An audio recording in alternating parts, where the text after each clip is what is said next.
What's up, football fans? This is RJ from Game News USA, back today with another NFL recap video. Today, we're going to recap NFL Week 12. Not the craziest week, but we did have some upsets. We did have some close games, some good games, some entertaining action, some blowouts. Things are really starting to settle in as we make this push towards the playoffs. And I'm going to ask that we push towards 100 subscribers. I'm nearing it, so please, if you're watching this video, please hit the subscribe button. I would very much appreciate it. Let's jump right into it. Right off the bat, the Falcons, Bills, Bengals, Saints, Jets, and Jags all have a bye week.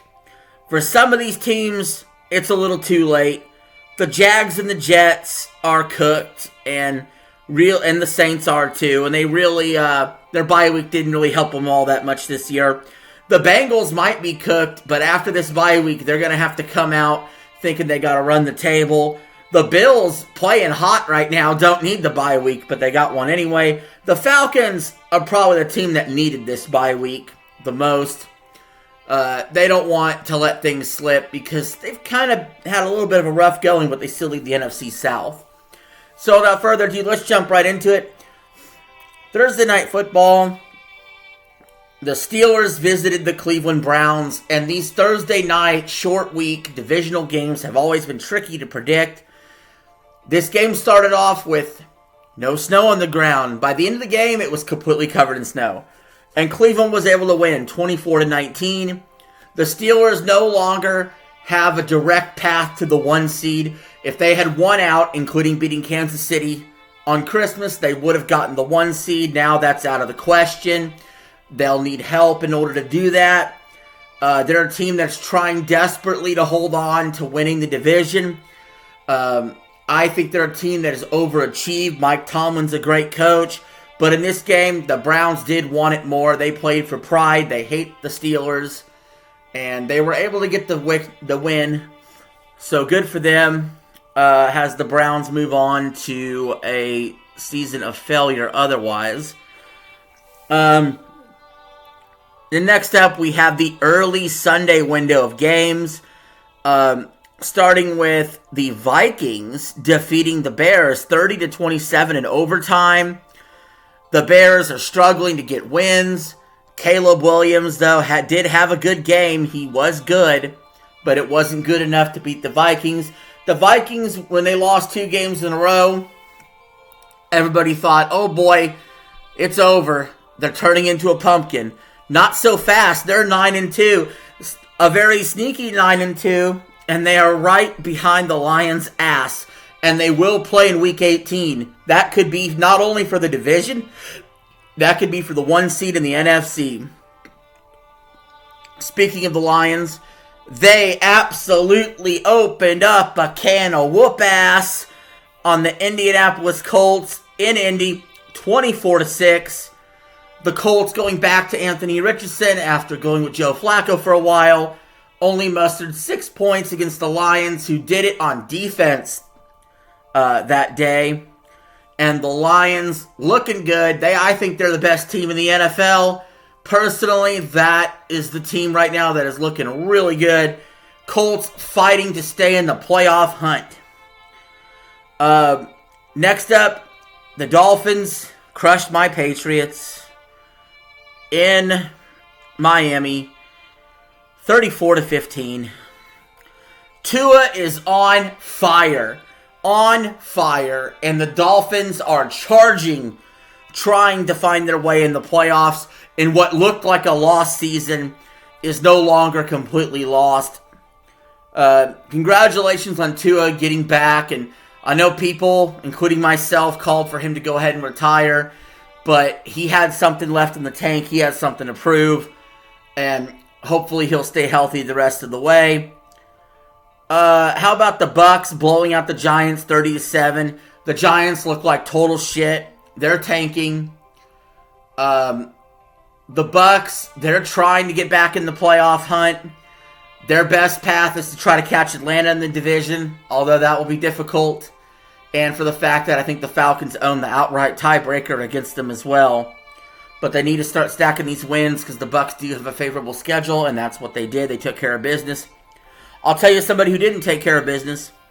Washington at home lost to the Cowboys 34-26. Washington hitting a bit of a snag.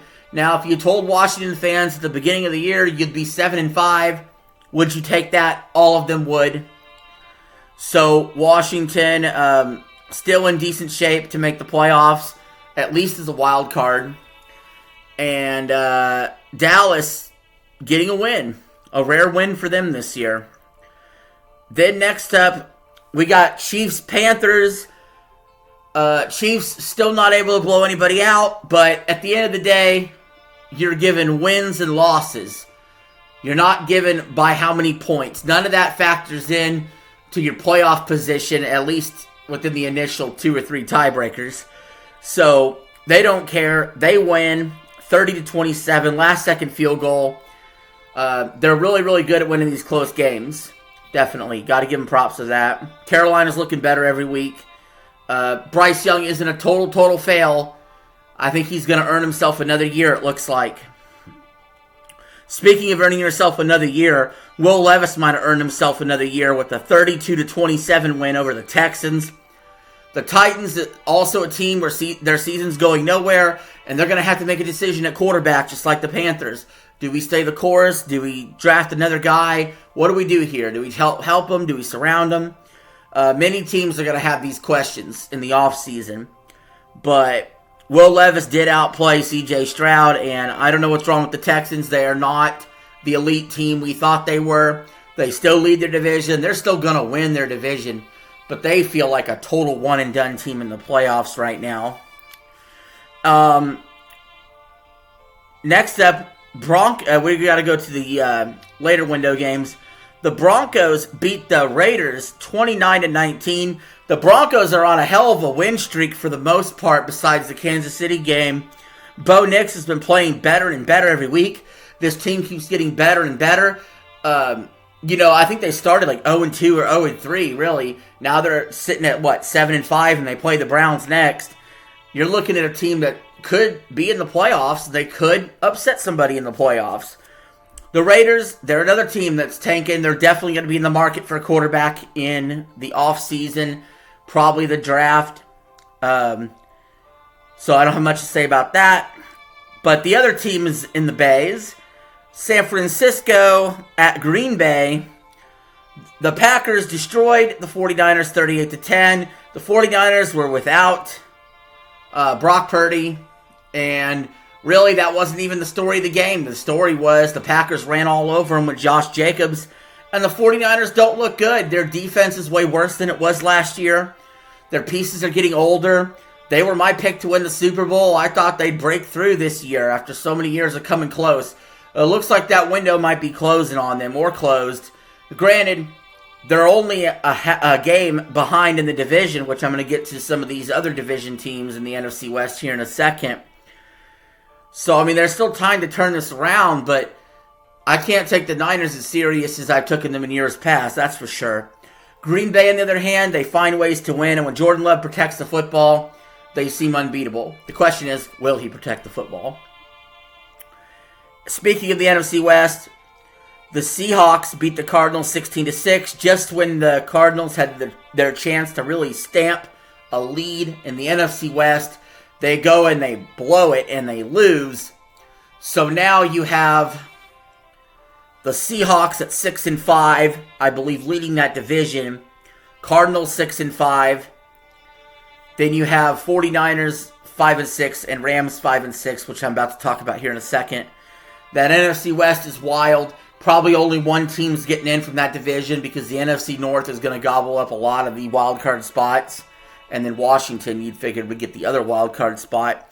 So the NFC West is really a 4-team race. It's going to come down to who can be over 500 at the end of the year, probably, and who has all these tiebreakers. So big win for Seattle there. None of these teams feel that great in the NFC West, but they feel just good enough to be at the dance. One of them has to. Speaking of the NFC West still, Sunday Night Football was Eagles-Rams, and the Eagles completely destroyed the Rams 37-20. It didn't even feel that close. Saquon Barkley's definitely my MVP so far this season. He's on pace for 2,150 yards, which would break Eric Dickerson's longtime record from 1984. And I'm telling you, if Saquon could get over 2K yards, you got to give him the MVP. I'm tired of quarterbacks winning the MVP when you got people like Saquon and Derrick Henry out there really strutting their stuff and putting up those stats and getting those wins. And I think Saquon deserves the nod. Rams, on the other hand, they're a game out from first place. They're not dead yet. We'll have to see how the NFC West shakes out. And that brings us to Monday Night Football, the main event. Everybody's been looking forward to this game. The Baltimore Ravens defeated the Los Angeles Chargers 30-23. These two teams would be white hot as wild card teams in the playoffs if they're not able to catch their division leaders. But boy, they are looking sharp. Both these teams were. The Chargers have been coming off wins. The Ravens have the highest ceiling of anybody when they play well. They just don't always do it. They played well tonight. Harbaugh with balls to go for it on 4th and 1 in his own 15. I love the call. I really did. Anytime it's 4th and 1 or 4th and inches, I'm going for it. I don't care where it is on the field. So love that aggressiveness there. He likes to go for 2.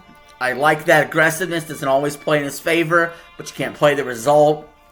The other Harbaugh for the Chargers has really turned this program around. They're a year ahead of schedule, in my opinion. They don't have the weapons they need, and they will address that in the offseason. They'll be even better. But that was a hell of a game to watch. And the two brothers, the head coaches, again, coming together for a great game, much like they had at Super Bowl 47 between the Ravens and the 49ers. So yeah, that's always a joy to watch. And I do think both these teams will be in the playoffs. And I do think even if they're wild cards, they're going to win their first round playoff game. So anyway, guys, that is the NFL recap for Week 12. Thank you all for watching. Leave your thoughts in the comments below. Please remember to like and share this video out there. Until next time, peace. I'm out. Have a good one.